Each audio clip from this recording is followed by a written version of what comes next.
저 여편니가 대기업 총수라고? 말도 안 돼. 그 여자는 빈털터리로 쫓겨났잖아. 무대 위에 선 전철을 본 남자의 얼굴이 시체처럼 하얗게 질렸습니다. 성준혁 씨, 내가 보낸 초대장은 잘 받았지? 10년 만에 보는 얼굴인데 표정 좀 풀지 그래. 옆에 있던 젊은 상간녀가 비틀거리며 남자의 팔을 부여잡았습니다. 10년 전 맨몸으로 쫓겨났던 아내가 이제는 그들의 목줄을 쥔 대기업 총수가 되어 금이 환영한 것입니다. 이제부터 지옥이 시작될 두 사람의 운명은 어떻게 될까요? 오늘의 사연 시작합니다. 서울 강남 최고급 호텔 컨벤션홀은 거대한 샹들리에가 쏟아내는 찬란한 빛으로 눈이 부실 지경이었습니다. 재계 인사들은 샴페인 잔을 부딪히며 은밀한 탐색전을 벌이고 있었습니다. 이 화려한 파티장에 초대받은 사람들 사이에서 유독 초라한 기색을 감추지 못하는 두 남녀가 들어섰습니다. 두 사람은 부도 위기에 몰려 벼랑 끝에 선 성준혁과 그의 아내 최윤아였습니다. 윤아는 잔뜩 주눅이 든 남편의 팔을 잡아 끌며 불안한 눈동자를 굴렸습니다.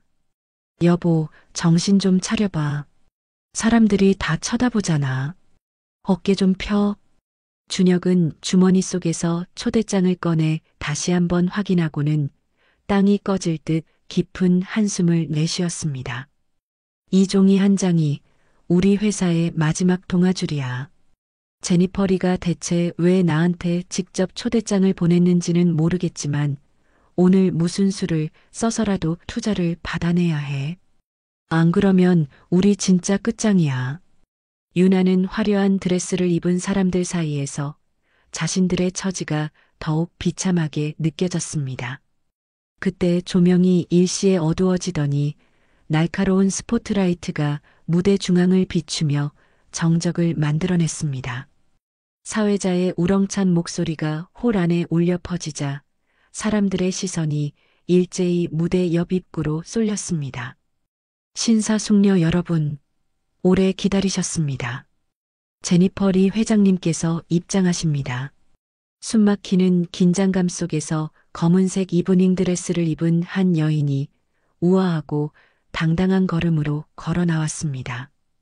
자신감 넘치는 표정으로 무대 중앙에 선 여인이 천천히 고개를 돌려 관객들을 응시했습니다. 그 순간 마른 침을 삼키며 그녀를 바라보던 준혁의 눈동자가 지진이 난 듯 거칠게 흔들렸습니다. 준혁은 자신의 눈을 의심하며 샴페인 잔을 입으로 가져가려던 손을 허공에 멈췄습니다. 이성애, 저 여편니가 어떻게...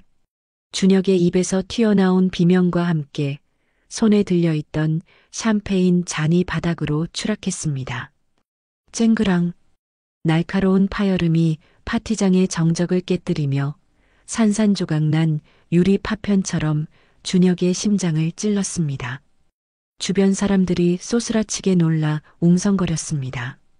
하지만 준혁은 넋이 나간 사람처럼 무대 위의 여인에게서 눈을 떼지 못했습니다. 유나 역시 무대 위의 얼굴을 확인하는 순간 핏기가 싹 가신 얼굴로 비틀거렸습니다. 저 여자 설마 아니야. 말도 안 돼. 빈털터리로 쫓겨났잖아. 다리에 힘이 풀려 주저앉을 뻔한 유나가 준혁의 팔을 으스러져라 부여잡았습니다. 유나의 손끝은 공포로 인해 사시나무 떨듯 떨리고 있었습니다. 무대 위에서 성인은 마치 이 순간을 기다려왔다는 듯 차갑고 날카로운 눈빛으로 준혁과 유나를 내려다보았습니다. 그 서늘한 시선 속에는 지난 10년의 세월이 벼려낸 복수의 칼날이 시퍼렇게 번뜩이고 있었습니다. 성인은 마이크를 잡고 유창한 영어로 좌중을 압도하며 축사를 시작했습니다. 존경하는 내빈 여러분, 제니퍼리 코퍼레이션의 한국 진출을 축하해 주셔서 진심으로 감사드립니다. 통역사의 매끄러운 목소리가 뒤따랐지만 성희의 머릿속은 이미 10년 전 그 끔찍했던 지옥 같은 날로 돌아가 있었습니다. 거실 한복판에 서서 마치 개선장군이라도 된 양 거만하게 굴던 유나의 모습이 눈앞에 생생하게 펼쳐졌습니다. 이제부터 이 집 안주인은 나야. 주제 파악했으면 짐 싸서 한여방으로나 들어가. 그때의 그 모멸감이 뱃속 깊은 곳에서부터 뜨거운 용암처럼 치밀어 올랐습니다. 이혼 서류를 얼굴에 던지며 싸늘하게 웃던 시어머니 박순자의 표정이 떠올랐습니다. 살을 애는 듯한 한겨울 새벽에 맨발로 쫓겨나던 그날의 기억이 뼈에 사무쳤습니다. 엄마 가지 마. 놔두고 가지 마. 대문 너머로 들려오던 어린 아들 하준의 처절한 울음소리가 지금도 귓가에 들리는 듯 했습니다. 당장 꺼져. 다시는 이 집 근처에 얼씬도 하지 마.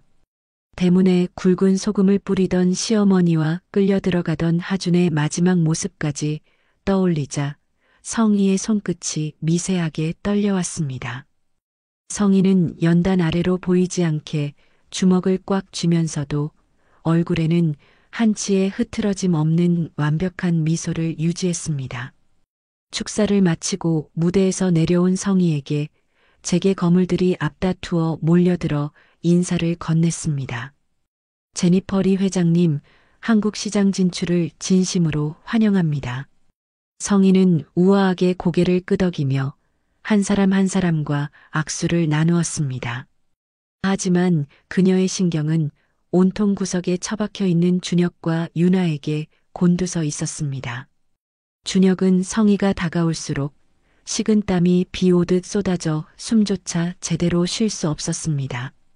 뒷걸음질 치던 준혁이 테이블을 들이받자 그 위에 놓여있던 와인잔들이 와르르 쏟아지며 붉은 와인이 하얀 테이블볼을 물들였습니다. 어머, 조심하셔야죠. 다치시기라도 하면 어쩌려고요. 김 실장, 여기 좀 치워주세요. 준혁의 코앞에 멈춰선 성희의 목소리는 상냥했지만 그 눈빛은 상대를 얼어붙게 만들 만큼 차가웠습니다. 유나는 덜덜 떨리는 입꼬리를 억지로 끌어올리며 쥐어짜듯 말을 내뱉었습니다.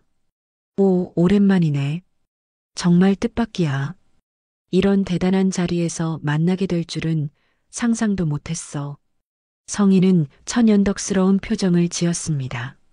아, 성준혁 씨가 저를 기억하시긴 하나 보네요. 성희는 당황한 기색이 역력한 두 사람을 비웃듯 명함을 꺼내 준혁의 손에 쥐어주었습니다. 제니퍼 리입니다. 제가 보낸 초대장은 잘 받으셨나 봅니다. 준혁은 떨리는 손으로 명함을 받아들었지만 손가락에 힘이 들어가지 않아 명함을 떨어뜨릴 뻔했습니다. 네, 받았습니다. 감사합니다. 내일 시간 괜찮으시죠? 투자건으로 구체적인 이야기를 나누고 싶은데요.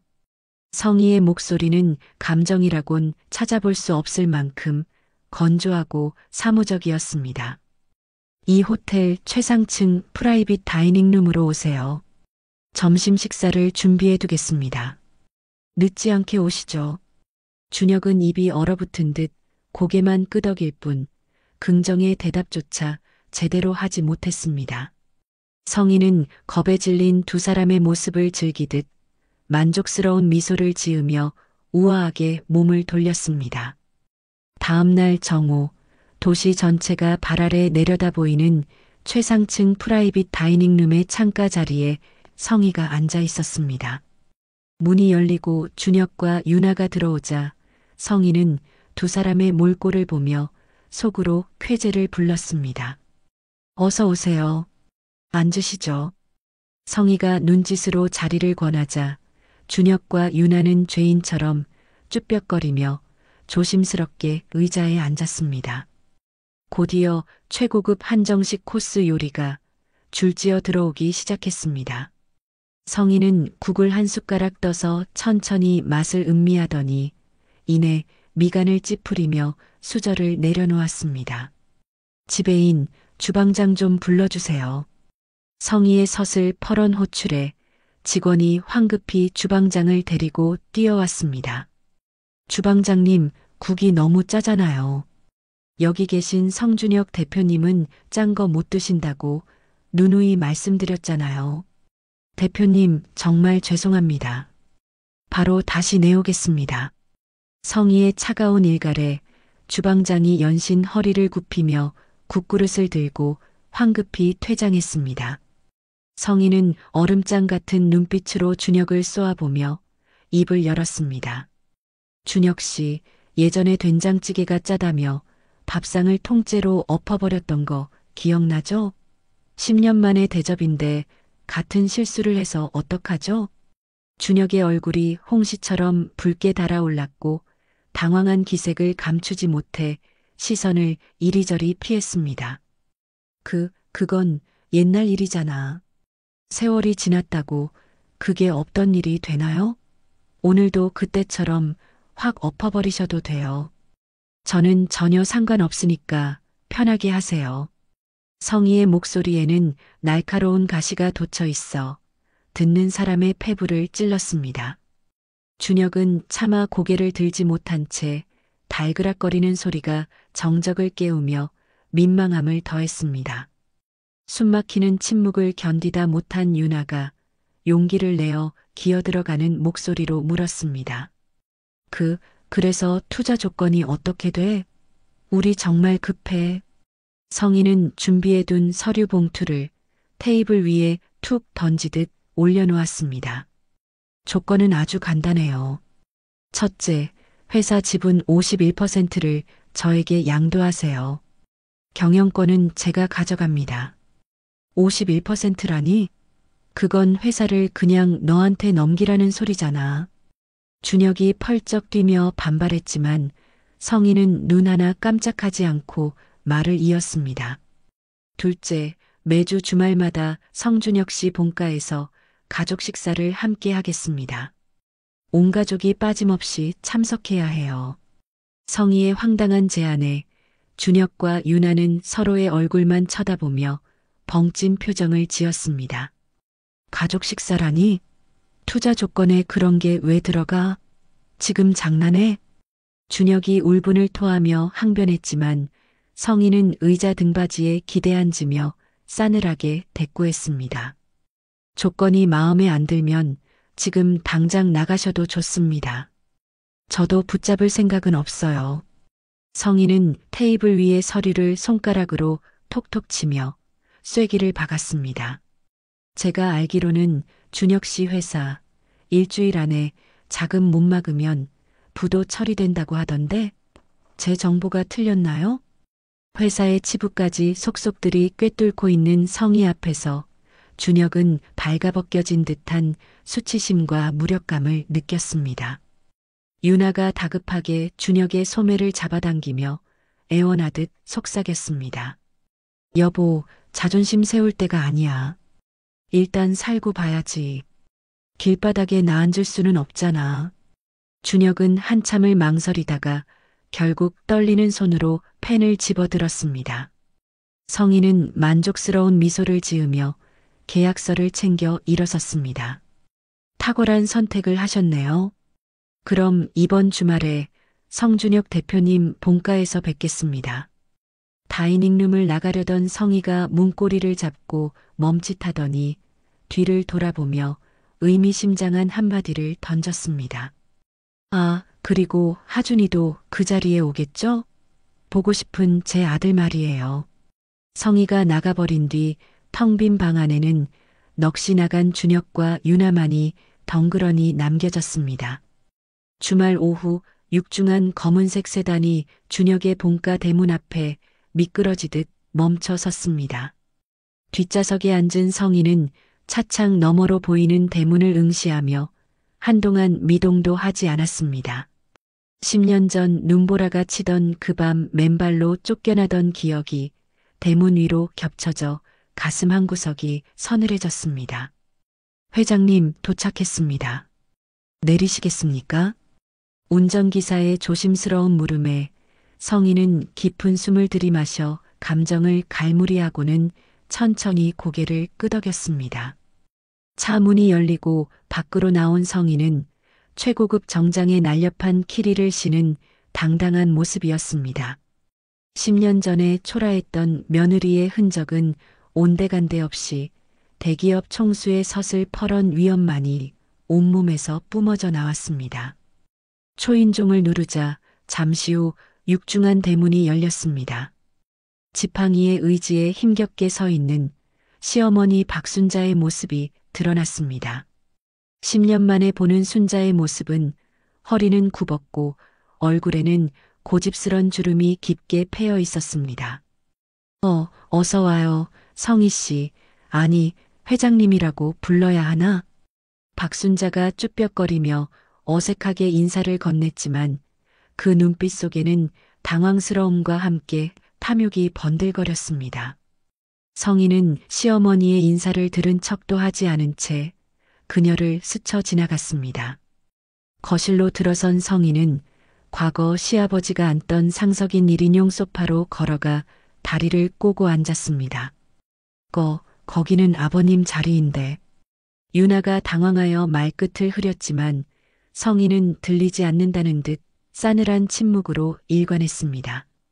성희의 날카로운 시선이 거실 구석구석을 훑기 시작했습니다. 벽에 걸려있던 단란했던 가족 사진은 사라져 있었고 그 자리에는 유나와 준혁의 다정한 사진들이 걸려 있었습니다. 계단 옆 벽을 손끝으로 쓸어내리던 성희의 손이 허공에서 멈췄습니다. 여기 우리 하준이 키 재던 자국이 있었는데 새벽지로 덮어버렸네. 성희의 목소리가 얼음장처럼 차갑게 거실을 울렸습니다. 그때 부엌에서 유나가 쟁반을 들고 나오며 억지로 입꼬리를 끌어올려 상냥한 척 연기했습니다. 식사 다 됐어요. 제가 아침부터 정성껏 준비했어요. 식탁 위에는 잔치상 부럽지 않은 음식들이 가득 차려져 있었습니다. 성희는 말없이 식탁 상석에 앉아 국을 떠서 입에 넣더니 인상을 찌푸리며 숟가락을 탁 내려놓았습니다. 간이 전혀 안 맞네. 사람이 먹으라고 끓인 거니? 성희가 국그릇을 손등으로 툭 밀어내자 유나는 얼굴이 하얗게 질렸습니다. 죄송해요. 입에 안 맞으세요? 다시 끓여올까요? 유나가 안절부절 못하며 물었지만 성희는 싸늘하게 고개를 돌렸습니다. 됐어. 밥맛 떨어져서 안 먹어. 준혁은 고개만 푹 숙인 채 젓가락만 만지작거렸고 화려한 식탁 위에는 숨막히는 침묵만이 감돌았습니다. 성희의 서늘한 시선이 식탁 한 구석에 놓인 빈 의자에 꽂혔습니다. 당연히 그 자리에 있어야 할 아들 하준의 자리였습니다. 하준이는 어디 있어? 성희가 준혁을 쏘아보며 묻자 준혁은 그제야 고개를 들고 헛기침을 하며 대답했습니다. 아, 하준이 그 녀석이 독립심을 기르겠다고 해서 따로 나가 살아. 물론 내가 매달 섭섭지 않게 생활비를 보내주고 있어. 그래, 얼마나 보내주는데? 성희가 집요하게 파고들었습니다. 한 달에 300만 원씩 꼬박꼬박 보내고 있어. 학비도 내가 다 대주고 있으니까 걱정 마. 준혁이 자신 있게 말했지만 옆에 앉은 유나의 표정은 순식간에 굳어졌습니다. 유나는 불안하게 떨리는 동공을 감추며 물을 벌컥벌컥 마셨지만 성희가 그 찰나의 흔들림을 놓칠 리 없었습니다. 그런데 하준이가 이런 중요한 자리에 왜 안 온 거야? 엄마가 10년 만에 왔는데? 성희의 추궁이 이어지자 유나가 다급하게 끼어들었습니다. 아, 그게 하준이가 요즘 친구들하고 여행을 가서요.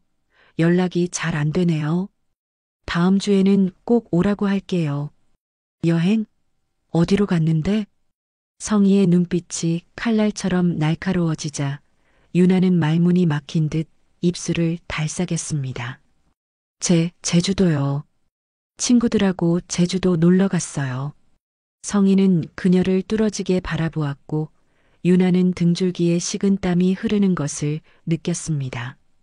저 화장실 좀 다녀올게요. 도망치듯 자리에서 일어난 유나는 화장실로 달려가 문을 걸어 잠그고 급히 어디론가 전화를 걸었습니다. 그 자식 찾았어? 뭐, 아직도 못 찾았다고? 야, 이 멍청아, 찾아서 입 단속 단단히 시켜. 엄마한테 돈 한 푼 못 받았다는 소리 나오면 너도 죽고 나도 죽는 거야. 유나는 변기에 주저앉아 머리를 감싸쥐었습니다. 잠시 후 거실로 돌아온 유나는 얼굴에 경련이 일어날 듯한 억지 미소를 지었습니다. 하준이한테 계속 연락해봤는데 여행 중이라 그런지 통화가 안 되네요. 요즘 애들이 다 그렇죠 뭐. 성희는 유나의 뻔한 거짓말에 코웃음을 치며 자리에서 일어났습니다. 핸드폰을 꺼내 비서에게 전화를 걸어 유나와 준혁이 다 들을 수 있도록 또렷한 목소리로 지시했습니다. 김 비서, 나야. 지금 당장 내 아들 성하준 행방 찾아. 사설업체를 쓰든 경찰을 풀든 모든 수단 동원해서 일주일 안에 내 앞에 데려다 놔. 전화를 끊은 성희가 사색이 된 준혁과 유나를 번갈아 보며 서늘하게 경고했습니다. 내 아들, 내가 직접 찾아서 확인할 거야. 만약 거짓말한 거라면 둘 다 각오하는 게 좋을 거야. 성희가 거침없이 현관으로 걸어가다가 문고리를 잡고 뒤를 돌아보았습니다. 일주일 후에 다시 올게. 그때까지 하준이 내 눈앞에 안 나타나면 투자는 없던 일로 하는 거야. 쾅! 문이 닫히는 소리가 천둥처럼 집안을 울렸고 남겨진 사람들은 공포에 질려 숨조차 크게 쉬지 못했습니다. 며칠 후 유나는 초조함을 감추지 못한 채 거실을 짐승처럼 서성이고 있었습니다.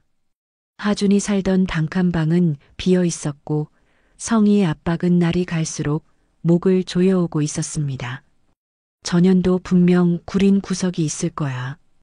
약점을 잡아서 협박이라도 해야 해. 유나는 손톱을 물어뜯으며 혼잣말을 중얼거리다 결심한 듯 사설 탐정을 만나러 나갔습니다. 어두운 카페 구석자리에서 선글라스를 낀 남자가 유나를 기다리고 있었습니다. 제니펄이 그 여자 뒷조사 좀 제대로 해줘요.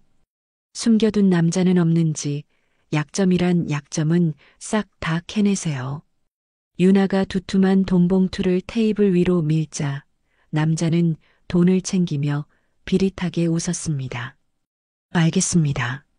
일주일이면 충분합니다. 아주 먼지 한 톨까지 탈탈 털어드리죠. 하지만 유나는 꿈에도 몰랐습니다. 그 탐정이 이미 성희에게 매수된 사람이라는 것을, 그리고 이 모든 것이 성희가 파놓은 함정이라는 사실을 말입니다. 약속된 일주일이 지나고 또다시 주말, 본가에서의 살얼음판 같은 식사 시간이 돌아왔습니다. 성희는 한 손에 두툼한 서류 뭉치를 들고 나타나 식탁 위에 툭 던졌습니다. 유나 씨, 이게 뭔지 알아? 유나가 의아한 표정으로 서류를 집어들자마자 얼굴이 흑빛으로 변했습니다. 유나가 회사 법인카드를 긁어 명품 가방을 사들인 내역과 카지노 출입 기록까지 낱낱이 담겨 있었습니다. 이게 어떻게...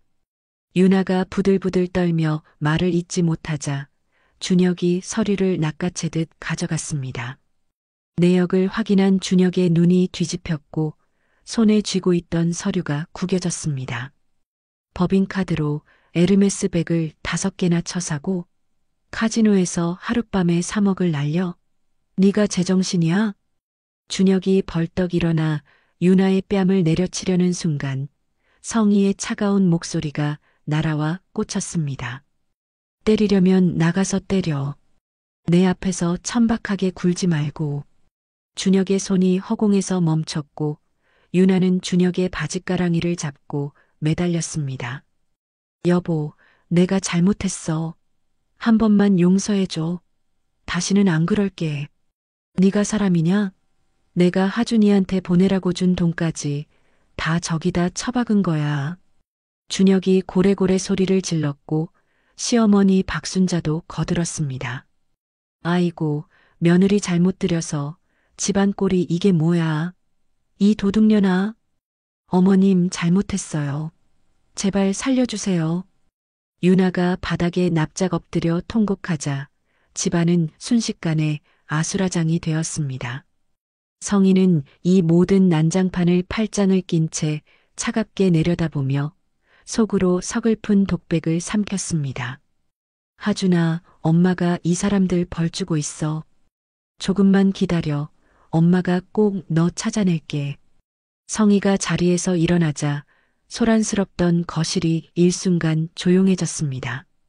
준혁 씨, 가장이라는 사람이 눈뜬 장님이나 마찬가지니 집안 꼴이 이 지경이지. 회사도 엉망, 집구석도 엉망, 아주 볼만하네. 준혁은 수치심에 얼굴이 붉어져 고개를 들지 못했습니다. 시간은 더 줄 필요도 없겠네. 만약 하준이 털끝 하나라도 다친 거 알게 되면 투자는커녕 당신네 회사는 공중분해될 줄 알아. 성희가 최후 통첩을 남기고 현관으로 향했습니다. 문을 열기 직전 성희는 뒤를 돌아보며 서슬퍼런 눈빛으로 쐐기를 박았습니다. 하준이는 내가 직접 찾을 거니까 더 이상 수작 부릴 생각 마. 쾅! 성희가 떠나버린 거실에는 유나의 울음소리와 준혁의 한숨소리, 그리고 깨진 믿음의 파편들만이 나뒹굴고 있었습니다. 다음 날 새벽 3시 성희의 핸드폰이 요란하게 울어댔습니다. 잠결에 전화를 받은 성희의 귀에 다급한 비서실장 김민수의 목소리가 꽂혔습니다. 회장님, 하준 도련님 거처를 찾았습니다. 성희는 침대에서 일어나며 소리쳤습니다. 정말이야? 우리 하준이 어디 있어? 서울 변두리 달동네입니다. 정확한 주소는? 김민수가 불러주는 주소를 받아 적던 성희의 얼굴은 백지장처럼 하얗게 질렸습니다. 뭐라고? 달동네? 그것도 반지하라고? 안타깝게도 그곳에 계시는 게 확실합니다. 지금 보안팀이 현장에서 대기 중입니다. 당장 차 대기시켜. 지금 바로 갈 거야. 성희는 옷을 꿰입는 둥 마는 둥 허둥지둥 집을 나섰고 검은색 세단은 어둠을 찢을 듯한 기세로 서울 변두리를 향해 내달렸습니다. 차가 멈춘 곳은 차마 더 이상 진입할 수 없는 좁고 가파른 골목길 입구였습니다. 회장님, 길이 너무 좁아서 여기서부터는 걸어가셔야 할 것 같습니다. 운전기사의 말에 성희는 차에서 내려 칠흑 같은 골목길을 오르기 시작했습니다. 가로등조차 제대로 들어오지 않는 길바닥에는 깨진 보도블록이 널려 있어 걷기조차 힘들었습니다. 숨이 턱끝까지 차오르며 골목 끝에 다다르자 낡아빠진 다세대 주택이 흉물처럼 나타났습니다. 건물 옆 빛조차 들지 않는 계단을 따라 내려가니 녹이 벌겋게 쓴 반지하 철문이 보였습니다. 문틈으로 코를 찌르는 퀴퀴한 곰팡이 냄새가 새어나왔습니다. 성희는 떨리는 손으로 철문을 조심스럽게 밀었습니다. 기익. 문이 열리자 드러난 방 안의 참혹한 광경에 성희는 숨이 턱 막혀 비명조차 지르지 못했습니다. 솜이 다 터져나온 찢어진 이불이 구석에 처박혀 있었고 고장났는지 테이프가 덕지덕지 붙은 전기장판 위에는 냉기만 감돌았습니다.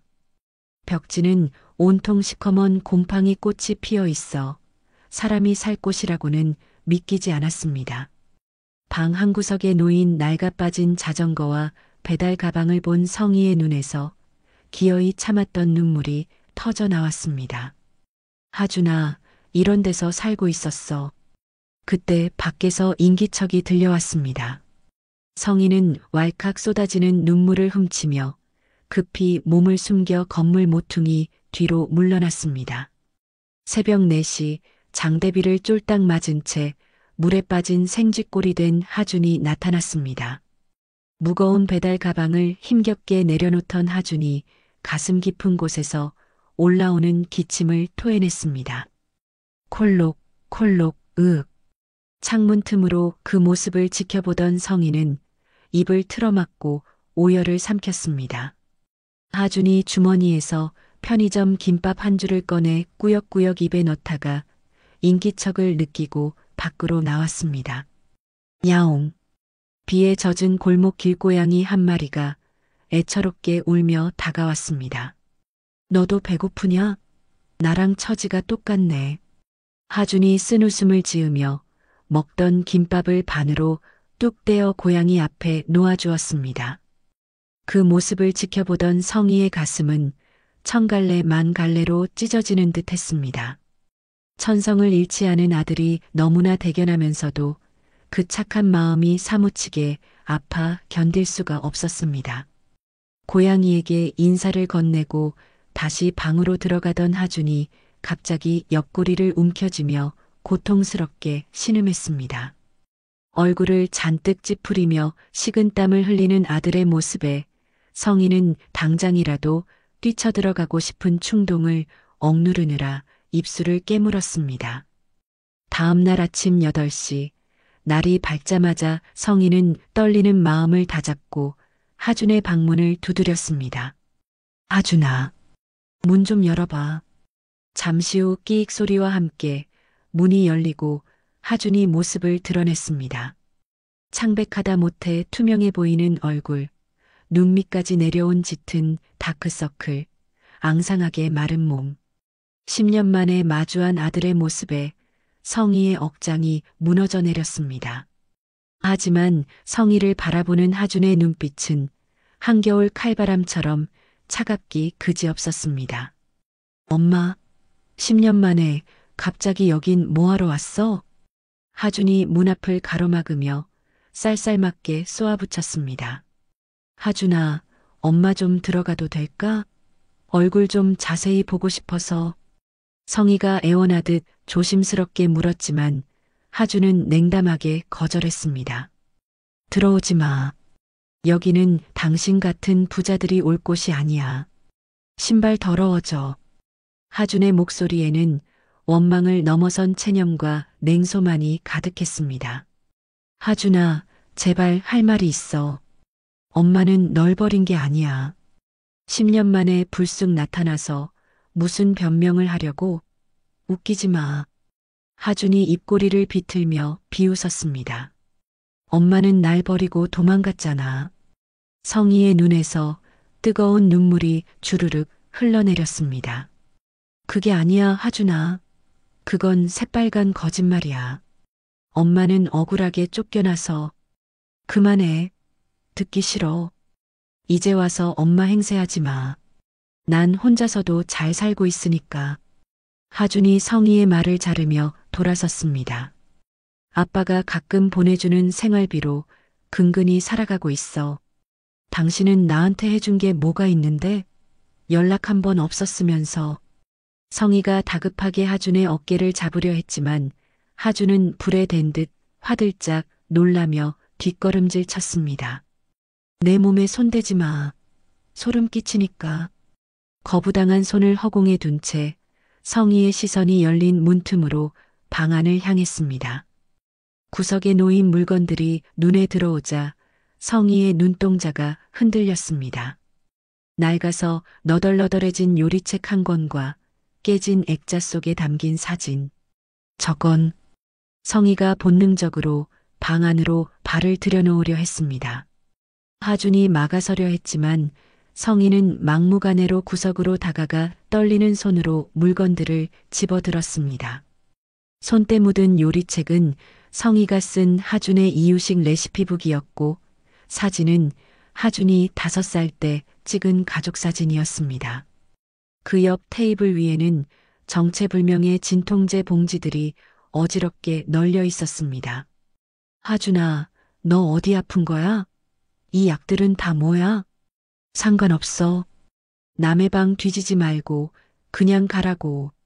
하준이 신경질적으로 성희의 손에서 사진을 낚아채며 등을 돌렸습니다. 그때 밖에서 다급한 발소리가 들리더니 유나가 헐레벌떡 뛰어왔습니다. 하준아. 유나가 가쁜 숨을 몰아쉬며 방 안으로 들이닥쳤습니다. 성희를 발견한 유나의 얼굴이 순식간에 굳어졌지만 이내 표정을 싹 바꾸고 가증스러운 연기를 시작했습니다. 아이고 세상에. 우리 하준아 이런 꼴로 살고 있었던 거야? 새엄마가 정말 몰랐어. 네가 스스로 독립해서 잘 살겠다고 큰 소리치고 나가서 우린 정말 잘 지내는 줄만 알았지. 지금 그걸 변명이라고 하는 거야? 성희가 살기 등등한 눈빛으로 유나를 노려보았습니다. 아니, 언니 그게 아니라 하준이가 집 나가겠다고 고집을 부려서 우리도 어쩔 수 없었어요. 제가 얼마나 걱정했는데요. 유나가 눈물을 글썽이는 척하며 하준의 어깨를 감싸려 했습니다. 하지만 하준은 벌레라도 닿은 듯 유나의 손을 거칠게 뿌리쳤습니다. 역겨우니까 만지지 마세요. 성희는 주먹을 꽉 쥐어 손톱이 살을 파고들도록 분노를 참았습니다. 당장이라도 유나의 머리채를 잡고 싶었지만 지금은 아들의 오해를 푸는 게 먼저였습니다. 하준아, 네가 10년 동안 속고 살았던 그 거짓말들 내가 다 밝혀줄 테니 조금만 기다려. 성희가 결연한 목소리로 말했지만 하준은 이미 마음의 문을 닫아버린 듯 했습니다. 필요 없어. 다들 꼴 보기 싫으니까 제발 나가줘. 하준이 소리를 지르며 현관문을 활짝 열어젖혔습니다. 그때 또각또각 침착하고 힘있는 발소리가 울리며 누군가 나타났습니다. 여기가 성하준 씨 댁 맞나요? 단정한 정장 차림에 서류 가방을 든 중년 여성 바로 준혁의 형수이자 로펌 대표인 서정민이었습니다. 형님? 유나가 귀신이라도 본 듯 쏘스라치게 놀라며 뒷걸음질 쳤습니다. 오랜만이네요, 최윤아 씨. 여전히 시끄러운 건 변함이 없네. 서정민이 안경을 고쳤으며 차갑게 인사를 건넸습니다. 서 여사님 와주셨군요. 성희가 정민을 맞이하자 유나는 상황 파악이 안 되어 눈동자만 굴렸습니다. 형님이 왜 저 여자랑 같이 있는 거예요? 유나가 당황하여 말을 더듬었습니다. 서정민이 서류 가방을 열며 단호하게 말했습니다. 저는 오늘 제니펄이 아니 이성희 씨의 법적 대리인 자격으로 왔습니다. 뭐라고요? 유나의 얼굴이 흑빛으로 변했습니다. 서정민은 서류 뭉치를 꺼내 하준의 면전에 들이밀었습니다. 하준아, 이것부터 봐라. 내 엄마가 지난 10년 동안 단 한 달도 빼먹지 않고 너한테 보낸 송금 내역이다. 하준이 떨리는 손으로 서류를 받아들었습니다. 매달 500만 원씩 하준의 이름으로 입금된 기록이 빼곡했습니다. 이게 다 뭐예요? 전 돈 받은 적 없는데요. 하준이 혼란스러워하며 눈을 크게 떴습니다. 그리고 이건 내 엄마가 너한테 보낸 편지들이다. 수치인 불명으로 반송된 게 아니라 누군가 중간에서 가로채서 뜯어보지도 않고 창고에 처박아 둔 거야. 서정민이 빛 바랜 편지 뭉치를 하준의 품에 안겨주었습니다. 하준이 떨리는 손으로 맨 위에 있는 편지를 펼쳤습니다. 첫 장부터 눈물 자국으로 얼룩진 글씨가 눈에 들어왔습니다. 사랑하는 내 아들 하준아, 오늘은 내 생일이구나. 엄마가 곁에 없어서 미역국도 못 끓여줘서 미안해. 보고 싶다 아들아. 매년 생일마다, 어린이날마다, 어버이날마다 피눈물로 써내려간 편지들이었습니다. 하준의 눈가가 붉어지며 입술이 파르르 떨렸습니다. 그때 준혁이 땀범벅이 되어 헐레벌떡 도착했습니다. 형수님이 왜 여기 계세요? 서정민이 준혁을 향해 천천히 몸을 돌리며 서늘하게 말했습니다. 준혁 씨, 나도 그 집안에서 아이 못 낳는다고 쫓겨난 사람이야. 성희 씨가 당한 그 지옥 같은 고통, 누구보다 내가 잘 알지. 그래도 형수님이 왜 남의 집안일에 끼어들어서 성희 편을.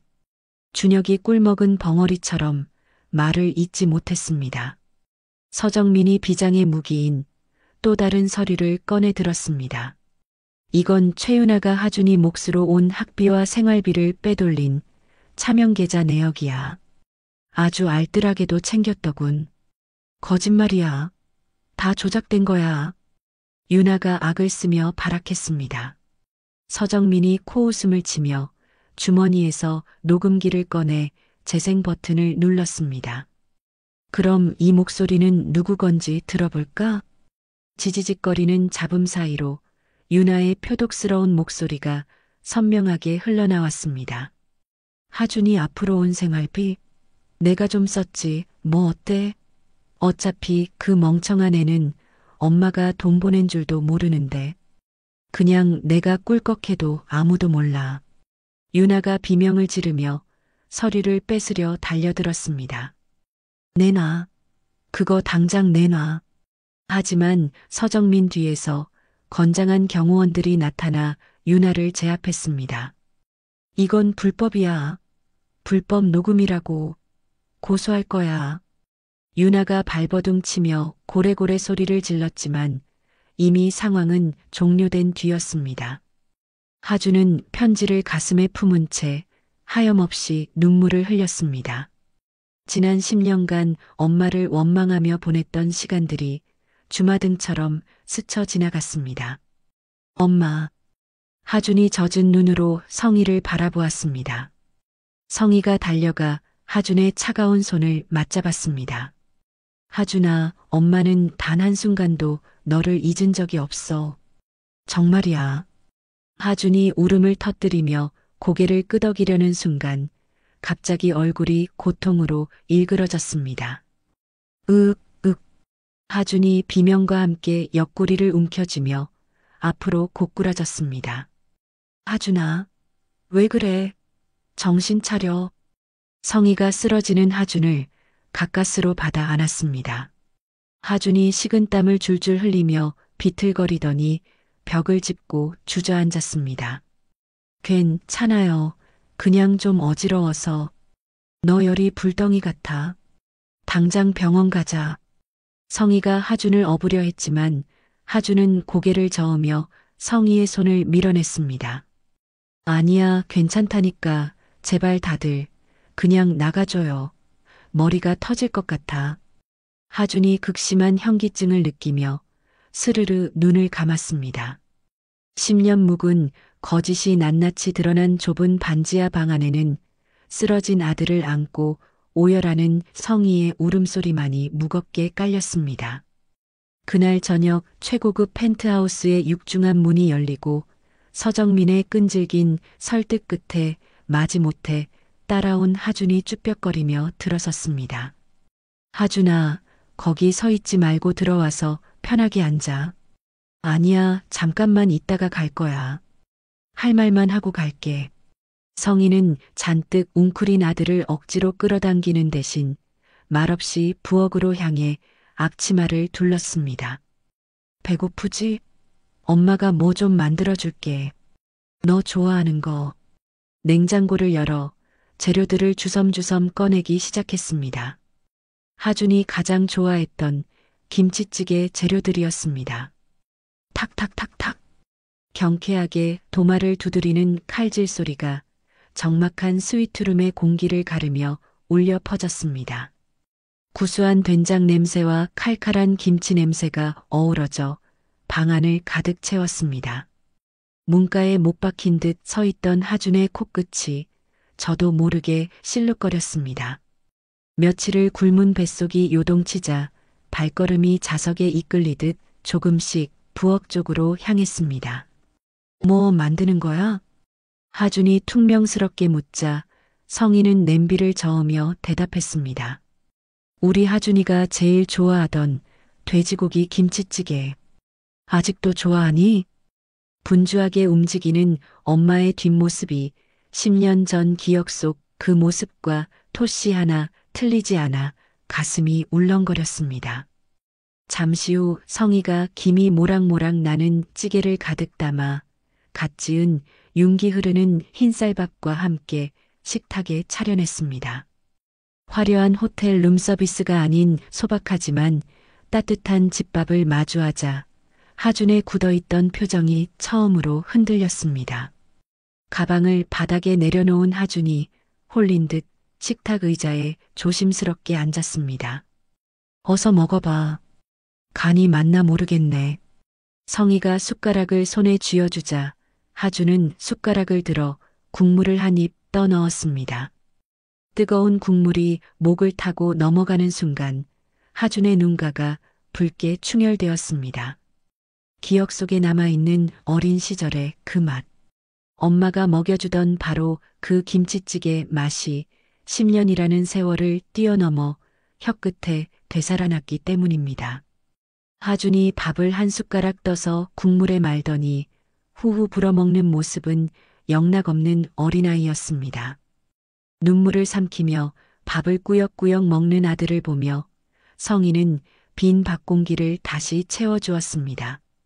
천천히 먹어. 체하겠다. 밥은 얼마든지 더 있어. 식사를 마친 하준이 한결 경계심이 풀린 얼굴로 소파에 깊숙이 몸을 묻고 앉았습니다.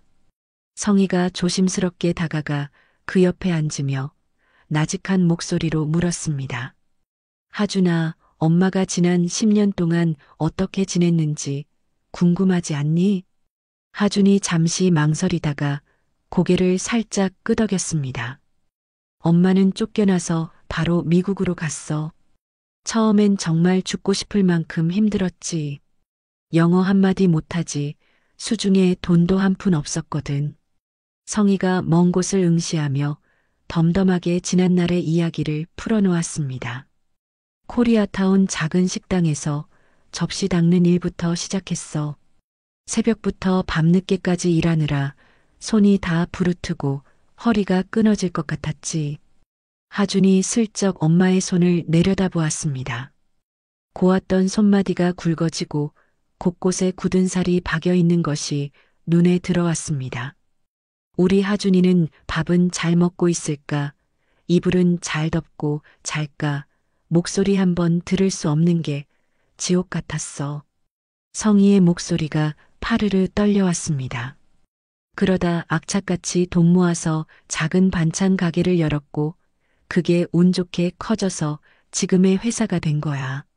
하지만 하준아, 아무리 돈을 많이 벌어도 네가 곁에 없으니까 다 부질없더라.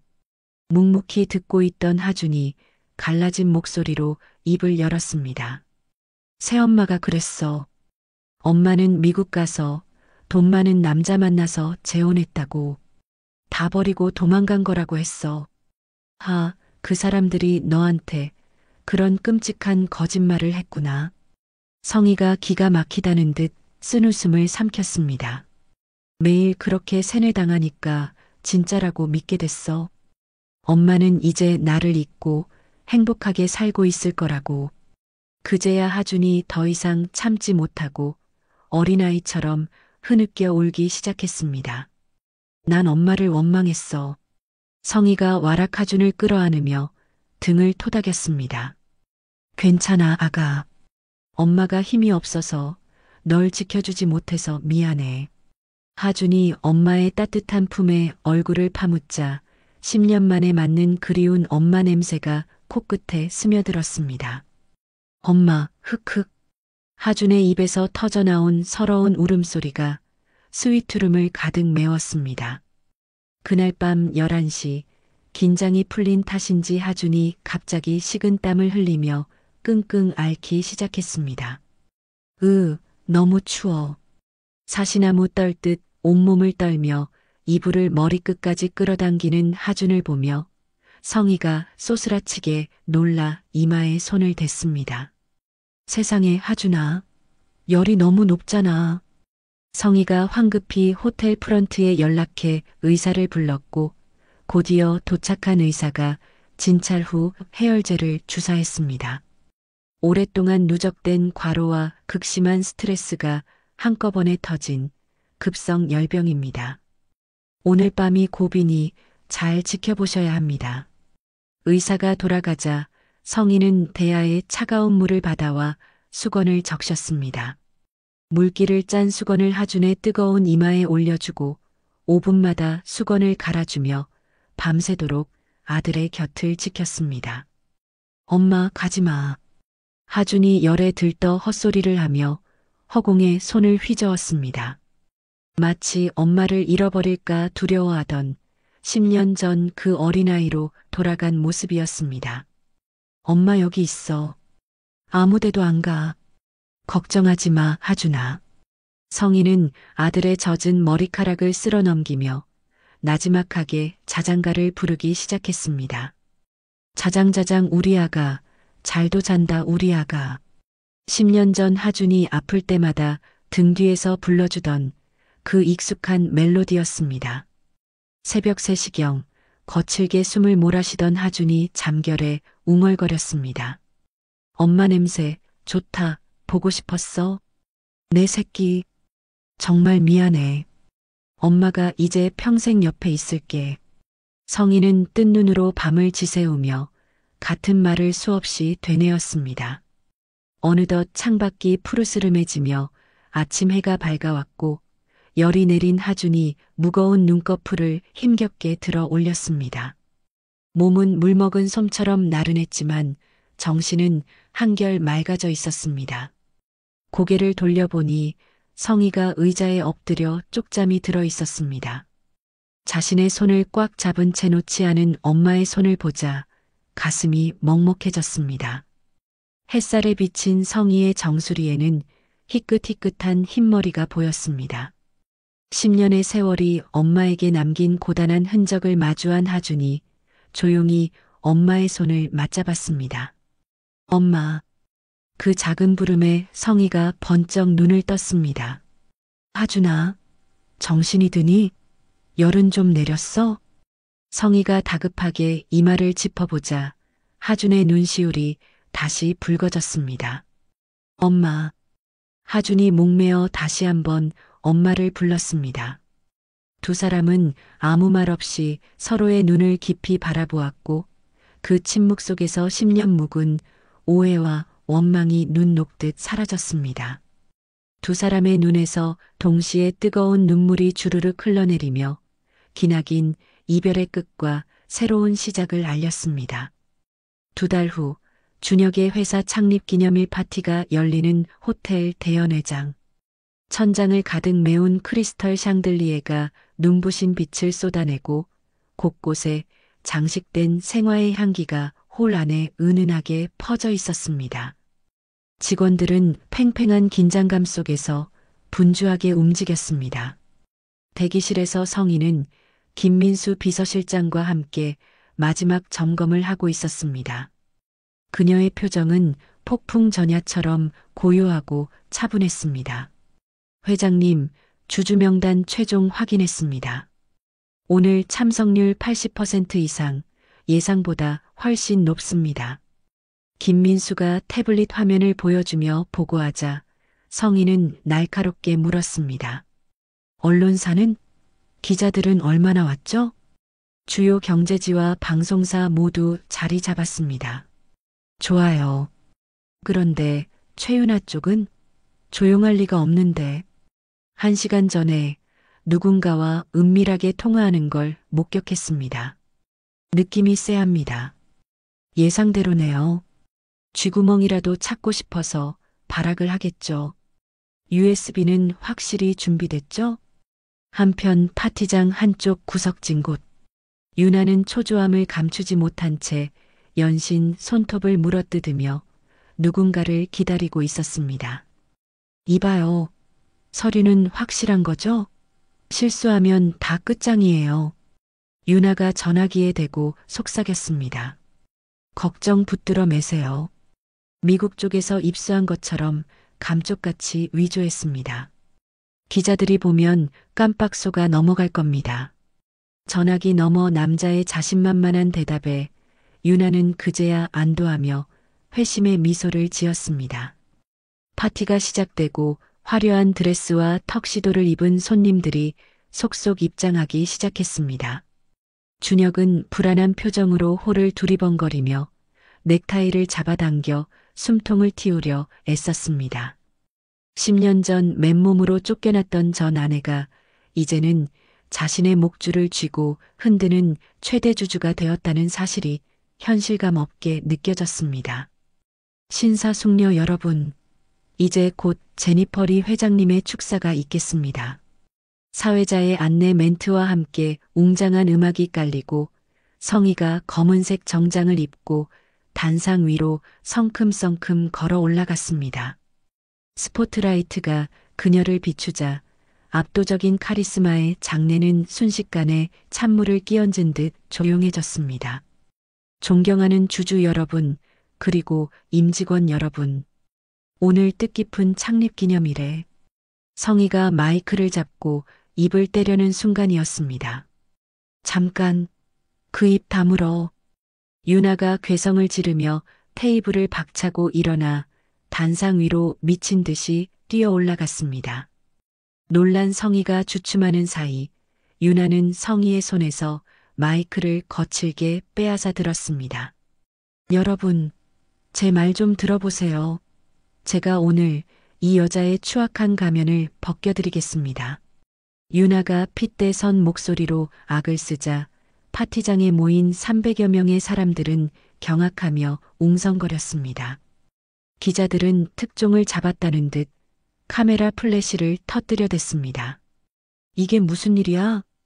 여기저기서 수군거리는 소리가 들려왔지만 유나는 아랑곳하지 않고 서류 뭉치를 허공에 흔들어 댔습니다. 제니퍼리는 사기꾼입니다. 투자자가 아니라 회사를 집어삼키러 온 기업 사냥꾼이라고요. 유나의 눈은 광기로 번들거렸습니다. 10년 전에 바람나서 도망간 주제에 이제 와서 아들을 미끼로 우리 남편을 협박하고 회사를 통째로 뺏으려고 작당을 했습니다. 준혁이 자리에서 벌떡 일어나 얼굴이 불그락푸르락해져서 소리쳤습니다. 최윤아, 당장 내려오지 못해? 여보, 정신 차려. 이제는 진실을 밝혀야 해. 더 이상 저 꽃뱀한테 당할 수는 없잖아. 주주들 사이에서 동요가 일어나며 분위기가 험악해지기 시작했습니다. 정말이야?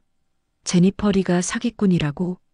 나이 지긋한 주주 한 명이 지팡이로 바닥을 쿵쿵 치며 고함을 쳤습니다. 이게 사실이라면 당장 내 투자금 회수하겠어. 분위기가 자신 쪽으로 넘어왔다고 확신한 유나는 서류를 더 높이 치켜들었습니다.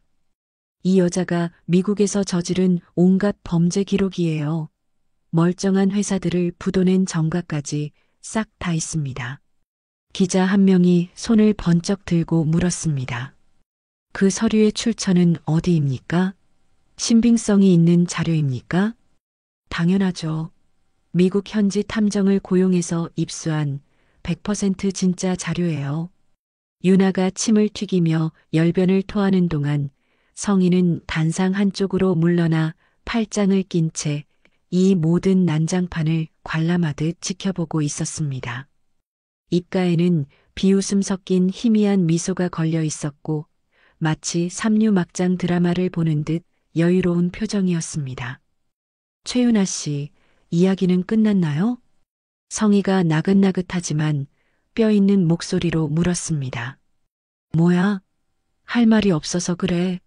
정체가 들통나니까 이제 겁이 나. 유나가 콧방귀를 뀌며 성희를 조롱했습니다. 여러분, 똑똑히 보세요. 반박도 못하고 꿀먹은 벙어리가 됐잖아요. 성희가 또각또각 구두 소리를 내며 천천히 유나 앞으로 걸어왔습니다. 배우를 했으면 대성했을 텐데 재능 낭비를 하셨네. 그리고는 주머니에서 미리 준비해둔 작은 USB를 꺼내 흔들어 보였습니다. 김 비서 준비됐나요? 네, 회장님. 스크린 연결 완료했습니다. 노트북 앞에 대기하고 있던 김민수가 즉각 대답했습니다. 초대형 스크린에 첫 번째 영상이 뜨자 장내의 소란이 일순간 멈췄습니다. 선명한 은행 거래 내역이 화면을 가득 채우며 기계적인 음성이 흘러나왔습니다. 최윤아 하준 교육비 계좌에서 인출 3천만 원. 동일 날짜 강남 명품관 에르메스 매장법인 카드 결제 2,800만 원. 윤아의 얼굴이 순식간에 시체처럼 하얗게 질렸습니다. 이건 조작이야. 누가 이런 걸 만들었어. 떨리는 손으로 자신의 위조 서류를 움켜쥐었지만 화면은 자비 없이 다음 영상으로 넘어갔습니다. 강원도의 한 카지노 VIP 룸 CCTV 영상이 재생되었습니다. 윤아가 바카라 테이블에서 칩을 물쓰듯 던지며 도박에 열중하는 모습이 적나라하게 드러났습니다. 세상에 3억 7천만 원을 하루 만에 다 날려? 다른 주주가 입을 다물지 못한 채 경악했습니다. 여기저기서 분노 섞인 탄식과 욕설이 터져나왔습니다. 그때 보안팀 직원들이 겁에 질린 한 남자를 질질 끌고 파티장으로 들어왔습니다. 회사 자금을 관리하던 경리부의 박 과장이었습니다. 이 사람은 경리부 박 과장입니다. 최윤아 씨가 매달 뒷돈을 주며 매수해서 회사 공금을 횡령하고 장부를 조작하게 한 공범입니다. 박 과장이 무릎을 꿇고 싹싹 빌며 울먹였습니다. 죄송합니다. 최윤아 사모님이 시키는 대로 했을 뿐입니다. 제발 살려주세요. 궁지에 몰린 윤아가 발을 동동 구르며 악을 썼습니다. 거짓말이야. 다짜고 치는 고스톱이라고. 그때 서정민 변호사가 두툼한 서류 가방을 들고 단상으로 올라와 냉정하게 선언했습니다. 최윤아 씨, 추가 증거는 이미 검찰에 넘어갔습니다. 변호사를 선임해도 최소 7년에서 10년형은 피할 수 없을 겁니다. 성희가 다시 마이크를 잡고 준혁을 똑바로 바라보며 얼음장처럼 차가운 목소리로 심판을 내렸습니다. 성준혁 씨, 당신은 지난 10년 동안 단 한 번도 아들이 어떻게 사는지 확인조차 안 했어. 당신은 아버지 자격이 없어. 그리고 회사를 이 지경으로 만든 무능한 경영자로서의 자격도 박탈이야. 준혁이 다리에 힘이 풀려 비틀거리며 의자를 붙잡고 주저앉았습니다. 성희야, 나는 정말 몰랐어. 하준이가 그렇게 지옥 속에서 사는 줄은 꿈에도. 그게 변명이 될 거라 생각해요? 오늘부로 당신의 경영권은 박탈입니다. 그리고 오늘 당장 그 집에서도 나가세요. 그 집은 이제 제 명이니까요. 바로 그때 파티장 입구에서 웅성거림이 일더니 하준이 모습을 드러냈습니다. 말끔한 네이비 정장을 차려입은 하준이 엄마를 향해 고든 걸음으로 걸어왔습니다. 저는 성하준입니다. 하준이 성희에게서 마이크를 넘겨받아 떨리는 목소리로 말했습니다. 10년 동안 저를 쓰레기처럼 방치한 아버지, 그리고 저를 학대하고 엄마와의 사이를 이간질한 새어머니를 저는 죽어도 용서할 수 없습니다. 하준이 준혁과 윤아를 차례로 노려보며 피를 토하듯 절규했습니다. 이제 저는 진짜 엄마와 함께 새로운 삶을 시작하겠습니다. 당신들은 내 인생에서 아웃이야. 말을 마친 하준이 순간 휘청거리며 중심을 잃었습니다. 하준아. 성희가 놀라서 재빨리 하준을 부축했습니다. 괜찮니? 식은땀 좀 봐. 네, 괜찮아요. 걱정 마세요. 하준이 억지로 미소를 지어 보였지만 이마에는 식은땀이 비 오듯 흘러내리고 있었습니다. 보안팀 뭐해요? 이 여자 당장 끌어내세요. 성희의 서슬 퍼런 지시에 보안팀이 윤아의 양팔을 잡고 질질 끌고 나갔습니다. 이거나 놓으란 말이야. 내가 가만히 있을 줄 알아. 윤아의 처절한 비명소리가 멀어지자 파티장에는 무거운 침묵만이 흘렀습니다. 성희가 흐트러진 옷매무새를 가다듬고 다시 마이크를 잡았습니다. 주주 여러분, 소란을 피워 죄송합니다. 이제부터 이 회사는 비리 없이 정직하고 투명하게 다시 태어날 것입니다. 우레와 같은 박수 소리가 터져 나오며 플래시 세례가 쏟아졌습니다. 석 달이라는 시간이 흐른 후 서울 외곽의 조용한 주택가. 성희와 하주는 햇살이 잘 드는 아담한 단독주택으로 이사했습니다. 그토록 꿈꿔왔던 평범한 모자로서의 삶을 만끽하고 있었습니다. 부엌과 마당을 오가는 성희의 얼굴에는 10년 만에 되찾은 진짜 미소가 머물고 있었습니다. 엄마, 이것 좀 와서 맛봐봐. 하준이 앞치마를 두른 채 프라이팬을 들고 아이처럼 성희를 불렀습니다. 이번에 새로 개발한 불고기 레시피야. 내 비장의 무기라고. 성희가 불고기 한 점을 집어 입에 넣고 오물거리더니 엄지를 치켜 세웠습니다. 세상에, 우리 하준이 요리 솜씨가 보통이 아닌데? 식당 열면 줄 서서 먹겠어. 다음 주에 가게 인테리어 공사 끝나면 바로 오픈할 거야. 엄마가 도와준 덕분에 꿈을 빨리 이뤘어. 하준이 뿌듯한 듯 활짝 웃으며 대답했습니다. 하지만 웃음도 잠시 하준이 갑자기 주걱을 내려놓으며 주저앉았습니다. 이마에는 식은땀이 송골송골 맺히고 눈앞이 핑 도는 듯 눈을 질끈 감았다 떴습니다. 하준아, 왜 그래? 어디 안 좋아? 성희가 놀란 토끼 눈으로 달려와 하준의 축축한 이마를 짚어보았습니다. 아니야, 괜찮아, 엄마. 그냥 어제 메뉴 개발한다고 밤을 좀 샜더니 피곤해서 그래. 잠깐 어지러웠어. 하준이 억지로 입꼬리를 올리며 태연한 척 몸을 일으켰습니다. 성희는 아들의 창백한 낯빛이 마음에 걸렸지만 더 캐묻지 못하고 걱정스러운 눈길만 보냈습니다. 그날 저녁 식탁에는 하준이 심혈을 기울여 만든 갈비찜이 푸짐하게 차려졌습니다. 엄마가 제일 좋아하는 갈비찜 내가 특별히 신경 써서 만들었어. 양념 숙성만 이틀을 했어. 하준이 엄마 밥그릇 위에 큼지막한 갈비를 얹어주며 자랑스럽게 말했습니다. 성희가 고기를 한 입 베어 물고는 감탄사를 연발했습니다. 어머, 입에서 살살 녹는다. 당장 미슐랭 가이드에 올려야겠어. 그런데 하준이 갈비를 뜯다가 갑자기 숟가락을 떨어뜨리며 윽 소리와 함께 옆구리를 움켜쥐었습니다. 하준아, 너 어디 아픈 거지? 아까도 그렇고. 성희가 자리에서 일어나 하준에게 다가갔습니다. 아니야, 진짜 별거 아니야. 갑자기 담이 결렸나 봐. 요새 무거운 식자재를 좀 날랐더니 근육이 놀랐나 봐. 하준이 식은땀을 훔치며 애써 밝은 목소리로 둘러댔습니다. 아무리 봐도 안색이 너무 안 좋아. 내일 당장 병원 가서 검사 받아보자. 응? 성희가 단호하게 말하며 하준의 팔을 잡았습니다. 에이, 엄마도 참. 진짜 괜찮다니까.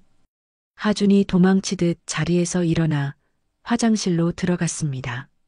문을 걸어 잠근 하준은 거칠게 숨을 몰아쉬며 주머니에서 꼬깃꼬깃해진 진통제를 꺼냈습니다.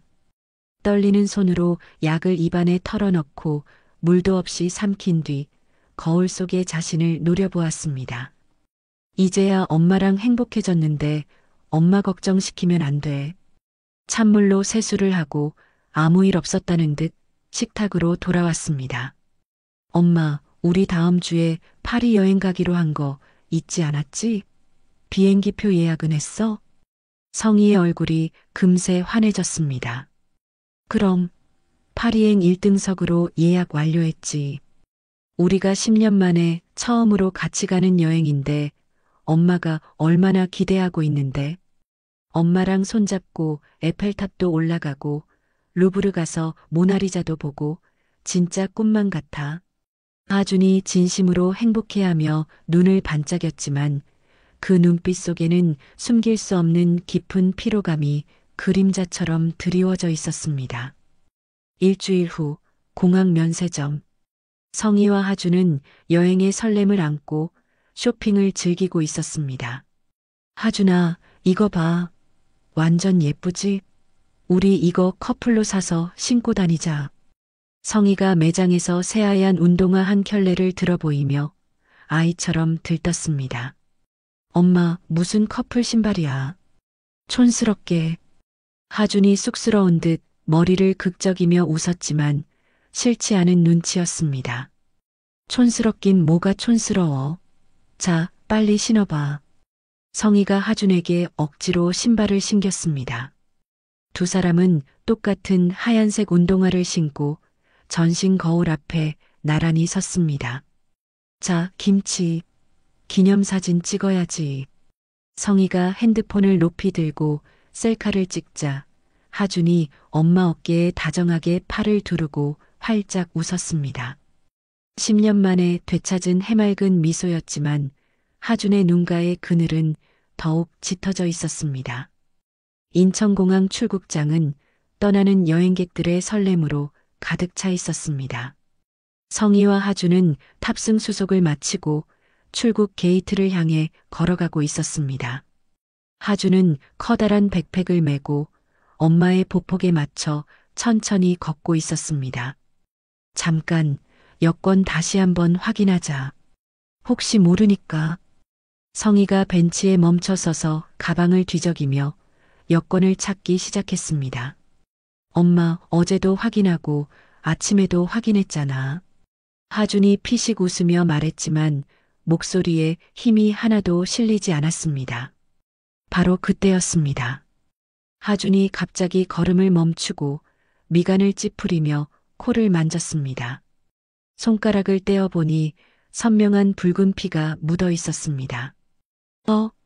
코피가. 하준이 당황하며 주머니에서 휴지를 찾으려는 순간 코에서 검붉은 피가 콸콸 쏟아져 내리기 시작했습니다. 하준아, 너 코피나. 성희가 기겁하며 하준을 부축하려 손을 뻗었지만 하준의 몸은 이미 중심을 잃고 앞으로 고꾸라졌습니다. 쿵! 둔탁한 소리와 함께 하준이 차가운 공항 바닥에 쓰러졌고 쏟아지는 코피가 바닥으로 흥건하게 퍼져나갔습니다. 새로 산 하얀 운동화 위로 붉은 피가 뚝뚝 떨어져 젖어들었습니다. 하준아, 사람 살려. 제발 누가 좀 도와주세요. 성희가 피를 뒤집어 쓴 채 아들을 끌어안고 짐승처럼 울부짖었습니다. 공항 의무실 직원들이 들것을 들고 달려왔고 하준은 축 늘어진 채 실려 나갔습니다. 당장 병원으로 이송해야 해요. 구급차 불렀습니다. 달리는 구급차 안에서 하준은 의식을 찾지 못했습니다. 산소 마스크를 쓴 창백한 얼굴을 보며 성희는 하준의 차가운 손을 비비며 오열했습니다. 하준아, 제발 정신 차려. 눈 좀 떠봐. 대학병원 응급실. 하준이 응급실 문 안으로 사라진 지 지옥 같은 3시간이 흘렀습니다. 성희는 피가 묻은 옷도 갈아입지 못한 채 대기실 앞을 서성이다가 마침내 수술복 차림의 의사가 나오자 달려들었습니다. 선생님, 우리 하준이 어떻게 된 건가요?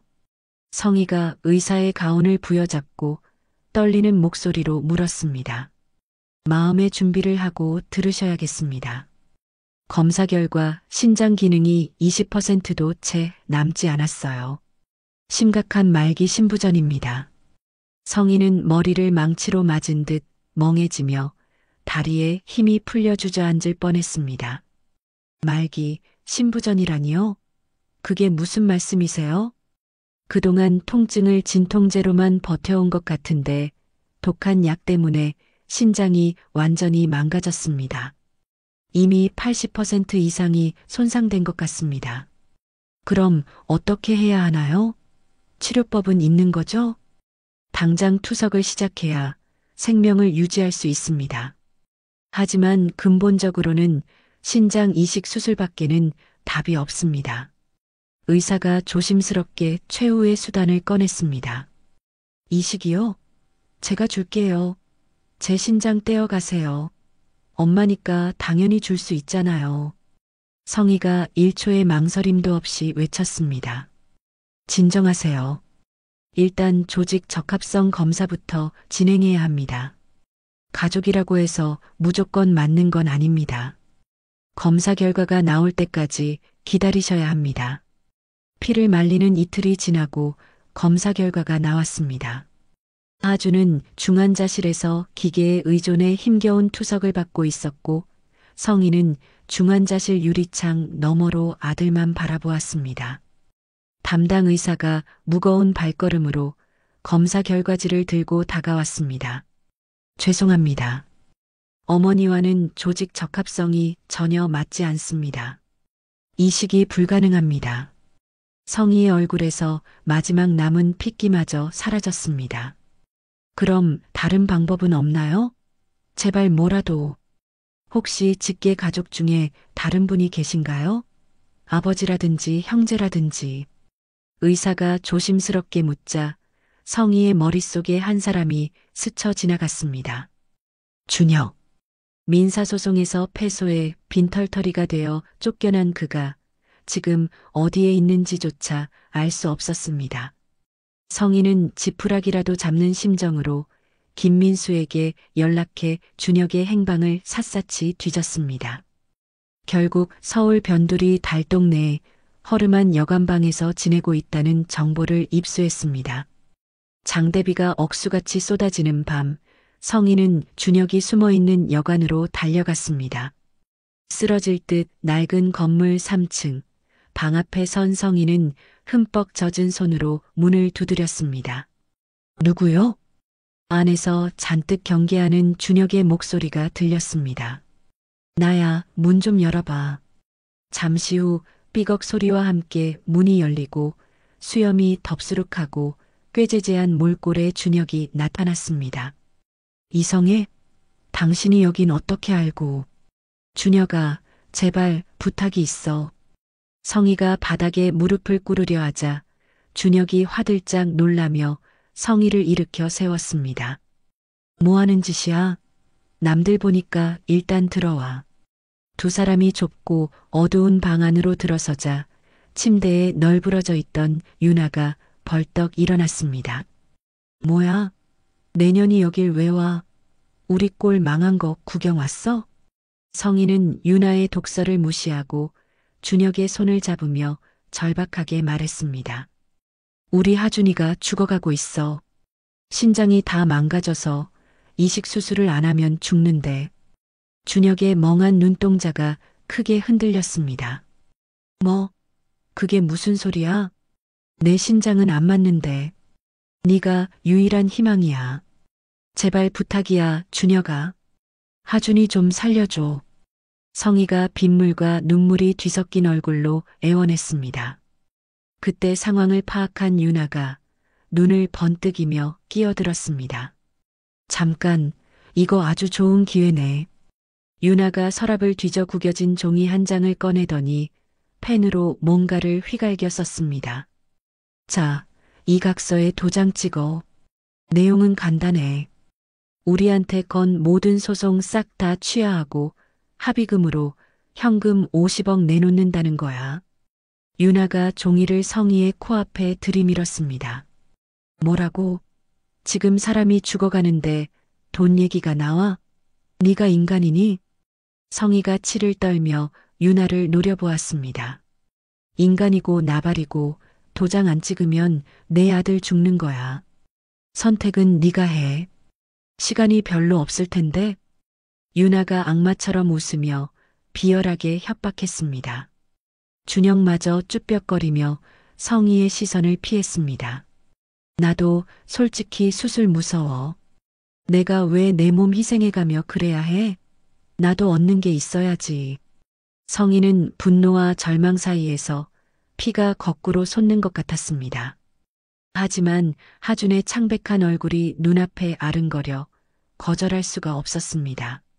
시간 끌지 말고 빨리 결정해. 1분 1초가 급하다며? 유나가 볼펜을 성희의 손에 쥐어주며 재촉했습니다. 성희의 손이 사시나무 떨듯 떨렸고 펜 끝은 종이 위에서 갈팡질팡했습니다.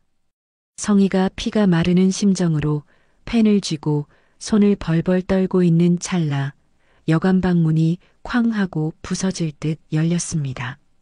준혁아, 성희야, 이놈들아. 문 뒤에는 지팡이의 의지에 거친 숨을 몰아쉬는 시어머니 박순자가 서 있었습니다. 어머니, 여기는 어떻게? 준혁이 깜짝 놀라며 자리에서 벌떡 일어났습니다. 우리 하준이, 내 강아지가 지금 죽어간다면서? 뭐하고 있어? 당장 병원으로 가자. 박순자가 지팡이로 바닥을 쿵쿵 찍으며 호통을 쳤습니다. 병원 중환자실 앞 복도, 박순자는 하준을 보자마자 다리에 힘이 풀려 주저앉았습니다. 아이고 하준아, 내 새끼가 어쩌다 이런 꼴이 됐어. 늙은 할머니의 쇳소리 섞인 통곡이 하얀 병원 복도를 가득 채웠습니다. 투석 기계에 연결된 채 의식 없이 누워있는 하준의 얼굴은 핏기 하나 없이 창백했습니다. 이게 다 내가 지은 죄야. 내가 10년 전 그 눈보라 치는 날 성희를 내쫓고 죄 없는 하준이를 생이별시켜서 이렇게 된 거야. 천벌을 받은 거야. 박순자가 가슴을 주먹으로 치며 오열했습니다. 그녀는 떨리는 손으로 품속에서 낡은 가방을 열어 무언가를 꺼냈습니다. 손때 묻은 통장 몇 개와 꼬깃꼬깃한 현금, 그리고 평생을 모아온 금팔찌와 금목걸이들이 와르르 쏟아져 나왔습니다.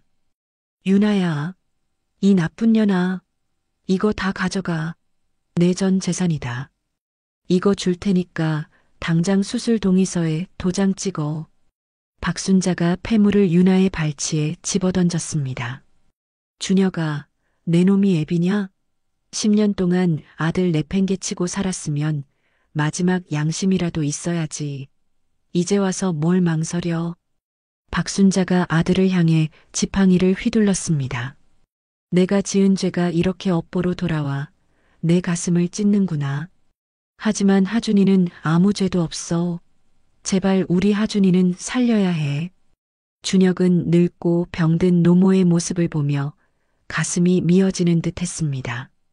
비로소 아버지로서 아들로서의 죄책감과 책임감이 쓰나미처럼 밀려왔습니다. 바로 그때 복도 끝에서 사복 경찰 2명이 들이닥쳤습니다. 최윤아 씨 되시죠? 상습 도박, 사기, 사문서 위조 및 횡령 혐의로 긴급 체포합니다. 이거 나 아니야. 다 모함이라고. 유나가 발버둥 쳤지만 경찰은 가차없이 그녀의 손목에 차가운 수갑을 채웠습니다. 준혁아, 여보, 나 좀 구해줘. 우리 부부잖아. 유나가 끌려가며 준혁을 향해 손을 뻗었지만 준혁은 싸늘하게 고개를 돌렸습니다. 부부, 웃기지 마. 더 이상 내 그 뱀 같은 혀에 안 속아. 준혁의 단호한 목소리가 복도를 울렸습니다. 유나가 비명과 함께 끌려가는 모습을 지켜보던 준혁은 깊은 한숨을 내쉬며 성희를 향해 돌아섰습니다. 수술 동의서 이리 줘. 내가 할게. 준혁의 목소리가 미세하게 떨렸습니다. 성희가 믿기지 않는다는 눈으로 준혁을 바라보았습니다. 정말이야? 아무 조건 없이? 하준이는 내 아들이잖아. 이제라도 아비 노릇 한 번은 해야지. 그래야 죽어서도 눈 감을 수 있을 것 같아. 준혁이 씁쓸한 미소를 지으며 펜을 받아들었습니다. 떨리는 손으로 동의서에 서명을 마친 준혁이 성희의 눈을 피하며 나지막이 말했습니다. 성희야, 미안해. 10년 동안 정말 내가 죽일 놈이었어. 미안하다. 검사 결과 준혁과 하준의 신장 조직 적합성이 일치하는 것으로 나왔습니다. 일주일 후 수술실 앞 수술 중 램프는 꺼질 줄을 모르고 타오르고 있었습니다. 성희와 박순자 그리고 서정민은 나란히 의자에 앉아 간절히 기도하고 있었습니다. 하느님, 부처님, 제발 우리 하준이 살려주세요. 제 목숨을 가져가셔도 좋으니 제발. 박순자가 달아빠진 염주를 굴리며 하염없이 눈물을 흘렸습니다. 성희는 넋이 나간 사람처럼 벽시계에 초침만 뚫어져라 바라보고 있었습니다. 어느덧 8시간이 흘렀지만 아무도 자리를 뜰 생각조차 하지 않았습니다. 성희야, 이 못난 시어미를 용서해 다오. 내가 눈이 멀어서 널 그렇게 쫓아내고 내가 천하의 죄인이다. 정말 미안하다. 성희는 말없이 시어머니의 거칠고 주름진 손을 맞잡아 주었습니다. 지난 세월에 사무친 원망도 끓어오르던 분노도 아들의 생사 앞에서는 부질없는 먼지처럼 흩어졌습니다. 드디어 딩동 소리와 함께 수술실 문이 열리고 램프가 꺼졌습니다. 초록색 수술복을 입은 집도의가 피로한 기색으로 마스크를 내리며 나왔습니다. 보호자분들 계십니까? 세 사람이 용수철처럼 튀어올랐습니다. 수술은 아주 성공적으로 끝났습니다. 기증자인 아버님, 수혜자인 아드님 모두 상태가 안정적입니다. 의사의 말이 떨어지자마자 성희는 다리에 힘이 풀려 그 자리에 털썩 주저앉았습니다. 선생님, 정말인가요? 우리 하준이가 산 건가요? 정말 살았어요? 박순자가 의사의 두 손을 부여잡고 오열했습니다. 네, 곧 회복실로 옮겨질 겁니다. 성희는 바닥에 주저앉은 채 짐승처럼 울음을 터뜨렸습니다. 성희야, 정말 고맙다. 네가 우리 하준이 지켜줬어. 다음 날 오후 마취에서 깨어난 하준이 천천히 눈을 떴습니다. 흐릿한 시야 속에 가장 먼저 들어온 것은 걱정스러운 표정의 엄마였습니다. 하준아, 엄마 보여? 정신이 좀 들어? 성희가 아들의 뺨을 어루만지며 물었습니다. 엄마, 나 살아있는 거야? 안 죽었어? 하준이 갈라진 목소리로 힘겹게 물었습니다. 그럼, 당연히 살았지. 수술 아주 잘 됐어. 이제 안 아파도 돼. 성희가 눈물을 닦아주며 환하게 웃어 보였습니다. 하준이 천천히 고개를 돌려 주위를 둘러보다가 의아한 듯 물었습니다. 그런데 누가 나한테 신장을 준 거야? 성희가 잠시 뜸을 들이다가 덤덤하게 대답했습니다. 내 아빠가 너한테 신장을 줬어. 하준의 동공이 지진이 난 듯 흔들렸습니다. 아빠가? 그 사람이? 정말로? 응. 지금 바로 옆 병실에 입원해 있어. 회복 중이야. 하준의 눈에서 복잡 미묘한 감정이 담긴 눈물이 주르륵 흘러내렸습니다. 평생을 괴롭혔던 원망과 예상치 못한 고마움, 그리고 말로 다 할 수 없는 서운함이 뒤섞인 눈물이었습니다. 며칠 후 준혁의 병실. 준혁은 멍하니 창밖의 풍경을 바라보고 있었습니다. 문이 조용히 열리고 성희가 들어왔습니다. 몸은 좀 어때? 뭐, 괜찮아. 의사 말이 사는데 지장 없다네. 준혁이 씁쓸하게 웃으며 대답했습니다. 하준이가 고맙다고 전해달래. 몸 좀 추스르면 오겠다고. 성희의 말에 준혁이 고개를 끄덕였습니다. 아니야, 오지 말라고 해. 면목도 없고 나는 퇴원하면 바로 시골로 내려갈 거야. 농사나 지으면서 조용히 살려고. 하준이는 네가 잘 부탁한다. 유나는 어떻게 됐어? 도망갔다더라. 지명숲에 내려졌다니까 곧 잡히겠지. 두 사람 사이에 무거운 침묵이 흘렀습니다. 준혁아. 성희가 먼저 침묵을 깼습니다. 너를 용서한 건 아니야. 지난 10년의 고통은 평생 잊지 못할 거야. 하지만 하준이를 살려준 것, 그것 하나만큼은 진심으로 고마워. 이제 우리의 질긴 악연도 여기서 끝내자. 준혁이 눈을 감으며 고개를 끄덕였습니다. 그래. 그게 맞지. 하준이 정말 잘 키워줘서 고맙다. 잘 가라. 성희가 자리에서 일어났습니다.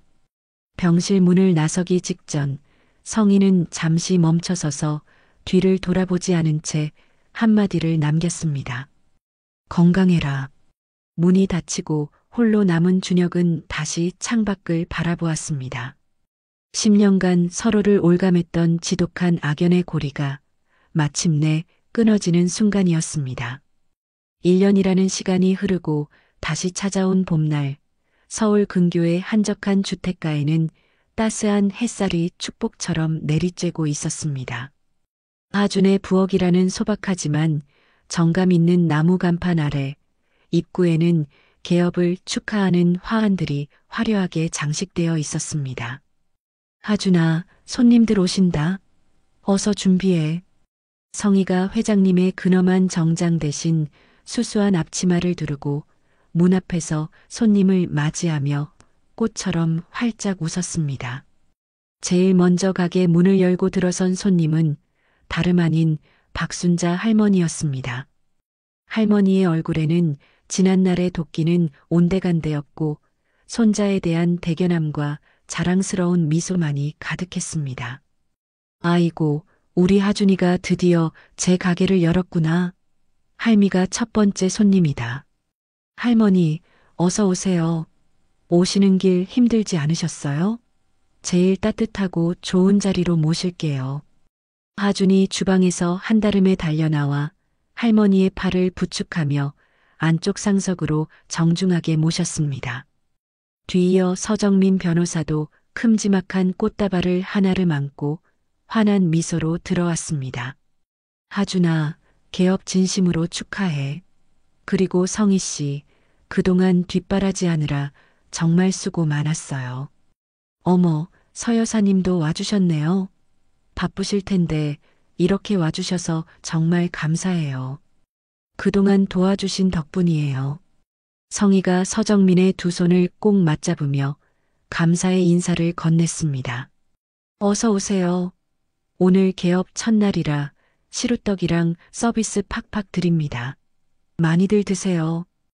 대기업을 호령하던 카리스마 넘치는 회장의 모습은 찾아볼 수 없고 그저 아들 자랑에 신이 난 평범하고 행복한 어머니의 모습뿐이었습니다. 점심시간이 되자 동네 주민들이 하나둘씩 모여들어 식당 안은 금세 북적거렸습니다. 여기가 그 유명한 제니퍼 리 회장, 아드님이 하는 식당이라며? 음식 맛이 그렇게 깔끔하고 좋다던데? 냄새부터 다르네. 성희가 손님들 테이블을 돌며 메뉴판을 건네고 자랑스럽게 설명을 덧붙였습니다. 우리 아들이 10년 동안 혼자서 피나는 노력으로 요리를 연구했어요. 모든 재료는 새벽 시장에서 직접 고르고 양념 하나하나까지 손수 만든답니다. 믿고 드셔보세요. 그때 낡은 택배 트럭 한 대가 식당 앞에 멈춰 섰습니다. 여기 성하준 씨 계십니까? 택배 왔습니다. 기사가 흙이 묻은 묵직한 상자 하나를 입구에 내려놓았습니다. 상자를 열어보니 각힌 듯한 굵은 감자가 가득 들어 있었고 그 위에 삐뚤빼뚤한 글씨로 적힌 작은 쪽지가 붙어 있었습니다. 개업 축하한다. 시골에서 직접 농사지은 감자다. 못난 아비가. 하준이 쪽지를 읽고 감자 하나를 들어 올리며 복잡한 표정으로 잠시 망설였습니다. 성희가 다가와 아들의 어깨에 따뜻한 손을 얹으며 조용히 말했습니다. 받아두자. 정성껏 키운 좋은 재료잖아. 마음만 받으면 돼. 하준이 말없이 고개를 끄덕이며 감자 상자를 들고 부엌으로 들어갔습니다. 오늘 저녁 메뉴로는 이 감자로 전을 부쳐야겠어. 아주 고소하고 맛있겠네. 북적이던 저녁 손님들이 하나둘 떠나고 식당에는 비로소 평화로운 고요함이 찾아왔습니다. 하준과 성희는 마당에 놓인 평상에 마주 앉아 시원한 막걸리 한 잔을 따랐습니다. 엄마, 오늘 하루 종일 서빙하느라 힘들었지? 정말 고마워. 엄마가 없었으면 오늘 같은 날은 꿈도 못 꿨을 거야. 하준이 막걸리 잔을 들어 올리며 진심을 담아 말했습니다. 무슨 소리야? 네가 실력이 좋아서 여기까지 온 거지. 엄마가 한 게 뭐 있다고. 오늘 정말 최고였어. 성희가 아들의 잔에 막걸리를 넘치도록 따라주며 환하게 웃었습니다. 하준이 엄지손가락을 치켜 세우며 세상에서 가장 행복한 표정을 지었습니다. 그래도 우리 엄마가 우주에서 제일 최고야. 2달 후 하준의 식당은 입소문을 타고 전국적인 맛집으로 유명세를 얻기 시작했습니다. 점심시간이면 가게 앞에 긴 줄이 늘어설 정도로 손님이 몰렸고 예약은 일주일 전부터 마감될 정도로 문전성시를 이루었습니다. 어느 날 오후 방송국 카메라를 든 취재팀이 식당을 찾아왔습니다. 안녕하세요. 저희는 인간극장 제작팀입니다. 하준 씨와 어머님의 감동적인 사연을 취재하고 싶어서 왔습니다. 하준이 카메라 앞에서 차분한 목소리로 인터뷰를 시작했습니다. 저는 10년 동안 엄마 없이 혼자 자랐습니다. 사무치게 외롭고 힘든 시간이었지만 그 아픔이 있었기에 지금 곁에 계신 엄마가 얼마나 소중한지 더 절실하게 깨닫게 되었습니다. 성희도 온화한 미소를 지으며 인터뷰에 응했습니다. 사업 성공이요? 그런 건 저한테 아무런 의미가 없어요. 제 인생 최고의 성공은 잃어버렸던 아들을 다시 찾은 겁니다. 아들과 함께 밥을 먹고 눈을 맞추는 지금 이 순간이 제게는 기적이고 행복입니다. 어느덧 찬 바람이 불고 김장철이 돌아왔습니다. 성인의 집 마당에는 커다란 빨간 고무대야들이 놓여 있었고 절인 배추와 무가 산더미처럼 쌓여 있었습니다. 자, 다들 팔 걷어붙여. 오늘은 1년 양식 김장 담그는 날이니까 힘내자고. 박순자 할머니가 꽃무늬 앞치마를 두르고 의욕적으로 외쳤습니다. 서정민 변호사도 붉은색 고무장갑을 끼며 아이처럼 웃었습니다. 법정보다 여기가 더 치열하네요. 오랜만에 김장이라니 옛날 생각도 나고 설레요. 이렇게 다 같이 모여서 웃으며 김장을 담그다니 10년 전에는 상상도 못했던 일이죠. 정말 꿈만 같아요. 성희가 배추에 양념을 꼼꼼히 바르며 감격에 젖어 말했습니다. 하준이 갓 버무린 빨간 김치 속과 노란 배추 속을 뜯어 할머니 입에 먼저 넣어드렸습니다. 할머니, 아해보세요. 간이 맞나 좀 봐주세요. 짭짤하니 딱 좋구나. 우리 하준이는 못하는 게 없네. 김치 장인이야, 장인. 할머니가 오물오물 씹으며 흐뭇하게 엄지를 세웠습니다. 하준이 이번에는 김치 한 조각을 집어 성희의 입에 쏙 넣어주었습니다. 엄마도 맛봐. 어때? 맵지 않아? 성희가 아삭한 김치를 씹으며 세상 부러울 것 없는 미소를 지었습니다. 완벽해. 이보다 더 좋을 순 없어. 밥 한 공기 뚝딱 하겠는데? 오후 내내 마당에서는 김장을 담그며 웃음소리가 끊이지 않고 울려 퍼졌습니다. 서정민이 실수로 얼굴에 양념을 묻혀 모두를 웃게 만들었고 할머니는 쉴 새 없이 손자 자랑을 늘어놓으며 행복해했습니다. 우리 하준이가 어렸을 때는 매운 김치도 못 먹어서 물에 씻어줬는데 이제는 김치 전문가가 다 됐네. 세월이 참 빨라. 박순자가 양념 묻은 장갑을 벗고 하준의 머리를 쓰다듬었습니다. 저녁이 되자 김장을 마친 가족들이 마당 평상에 둘러앉아 갓 삶은 따끈한 수육과 막 담근 겉절이를 먹으며 잔치를 벌였습니다.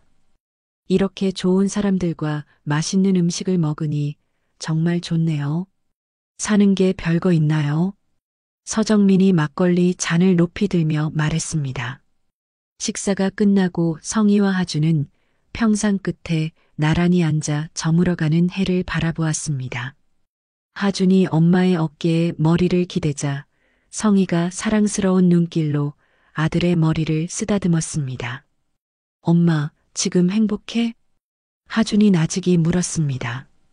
그럼, 너랑 이렇게 같이 있는데 세상에서 제일 행복하지. 더 바랄 게 없어. 성희가 아들의 어깨를 꼭 감싸 안았습니다. 저녁 하늘에 붉은 노을이 수채화처럼 아름답게 펼쳐졌습니다. 마치 지난 10년간의 모진 아픔과 눈물을 모두 씻어내고 위로하듯 따뜻하고 찬란한 빛이 두 사람을 비추고 있었습니다. 노을은 점점 더 짙게 물들어가고 밤하늘에는 축복처럼 첫 별이 반짝이기 시작했습니다. 모든 상처가 치유되고 두 사람의 새로운 행복이 시작되는 가슴 벅찬 순간이었습니다. 10년의 이별과 오해, 그리고 재회를 그린 성희와 하준의 이야기가 막을 내렸습니다. 복수심에 불타 돌아온 어머니와 버림받았다고 믿었던 아들. 두 사람은 서로의 상처를 마주하며 진실을 알게 되었고 결국 용서와 화해로 나아갔습니다. 때로는 인생이 우리를 갈라놓고 시련을 주지만 진정한 사랑은 시간과 거리를 뛰어넘어 다시 만나게 해준다는 것을 보여준 이야기였습니다. 성공도 복수도 중요하지만 가장 소중한 것은 가족의 사랑이라는 평범하지만 귀중한 진리를 되새기게 합니다. 성희와 하준이 노을 속에서 서로를 안고 있는 마지막 장면처럼 우리 모두도 사랑하는 사람들과 함께하는 소박한 행복을 놓치지 말아야겠습니다. 이야기를 끝까지 들어주신 분이 계시다면 잘 들었다고 댓글 하나만 남겨주세요. 감사합니다.